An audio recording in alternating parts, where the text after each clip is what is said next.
Today we will talk about United Masters distribution. Should you use United Masters for your distribution platform? As you know, there are a lot of self-service distribution platforms, where you get your music onto Spotify and Apple Music, and there's not that much difference between a lot of them, but United Masters has something that's pretty unique. So I'm going to talk about some of the positives, and some of the negatives of that platform, and then you can decide whether or not as a platform you want to use.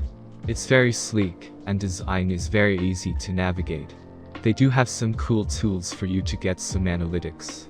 I don't think it's that much different in terms of the analytics that you can get, using other platforms or other services, but it's very sleek design, easy to navigate, so that's a plus. The other thing I would say is they try to differentiate themselves, because they have these relationships with like the NBA, where they say you can submit your music to potentially get placed on that platform. That's a great opportunity. Obviously I think that's a value add, but when you look on the flip side of things, so their pricing structure is 10%, so whatever you gross they're going to take 10%, whatever you make on Spotify, Apple, they're going to take 10%. Their second option is a $70 a year and retain 100% of your royalties.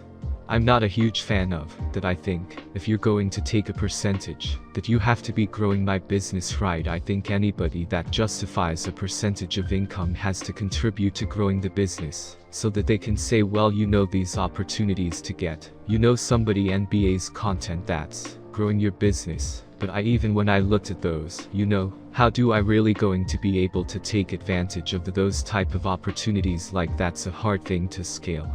They're going to have a lot of opportunities coming in the door, and building a lot of relationships for that to actually be a possibility for a lot of the artists that actually upload their music onto United Masters, and also come to find out, they actually signed artists to the United Masters. They give money to some artists, so some artists are they're more invested in some artists that might not want to build by just using one of them using their self-service.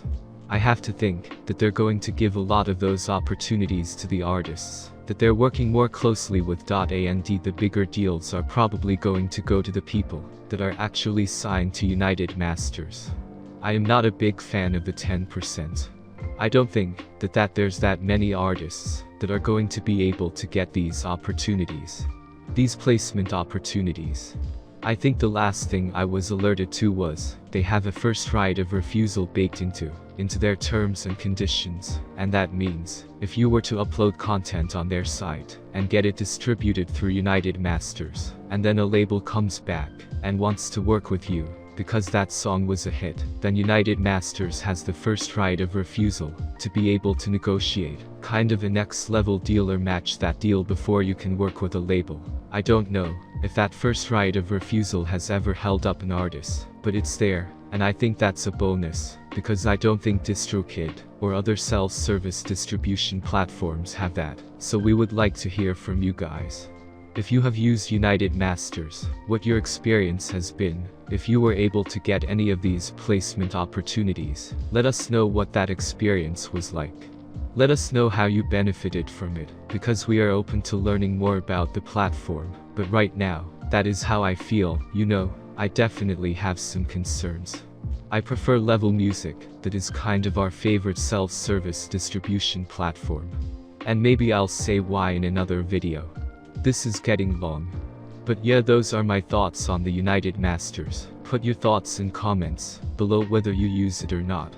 We would love to hear your feedback. Take care and see you soon in another video.